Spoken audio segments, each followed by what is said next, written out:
រដ្ឋមន្ត្រីហួតហាក់ស្នើសុំក្រុមហ៊ុន Emirates Airlines ពិចារណាហោះហើរត្រង់មកកម្ពុជា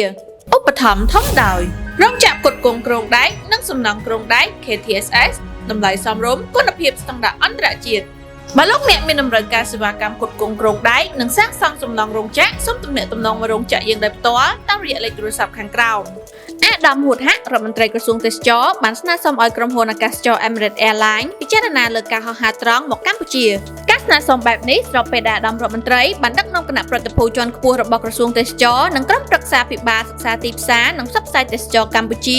ជួបពិភាក្សាការងារជាមួយនឹងលោកស្រី Helen Prince នាយិកាផ្នែកលក់ក្រុមហ៊ុន Emirates Airlines អំពីកិច្ចសហប្រតិបត្តិការជំរុញការតបជាប់តាមផ្លូវអាកាសនិងការផ្សព្វផ្សាយសក្តានុពលទេសចរកាលពីថ្ងៃទី5ខែវិច្ឆិកាឆ្នាំ2025នៅចក្រភពអង់គ្លេស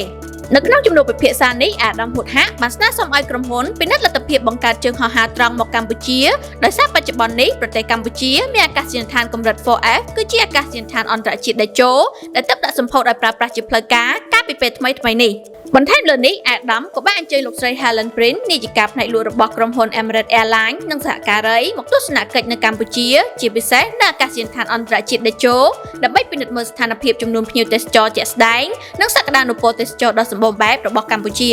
អាកាសយានដ្ឋានអន្តរជាតិតេជោជាអាកាសយានដ្ឋានលំដាប់ថ្នាក់ 4S រួមទាំងហេដ្ឋារចនាសម្ព័ន្ធត្រូវបានចំណាយទុនវិនិយោគសរុប$2,300 លានអាមេរិកនិងសាងសង់នៅលើផ្ទៃដីសរុបទំហំ2,600ហិកតាអាកាសយានដ្ឋាននេះមានហេដ្ឋារចនាសម្ព័ន្ធគ្រប់លក្ខខណ្ឌតាមស្តង់ដារអន្តរជាតិដែលអាចបម្រើការលើការហោះហើរដល់យន្តហោះគ្រប់ប្រភេទទាំងជើងហោះហើរនៅក្នុងតំបន់និងជើងហោះហើររយៈចម្ងាយឆ្ងាយដែលអាចចុះចតបានដោយសុវត្ថិភាព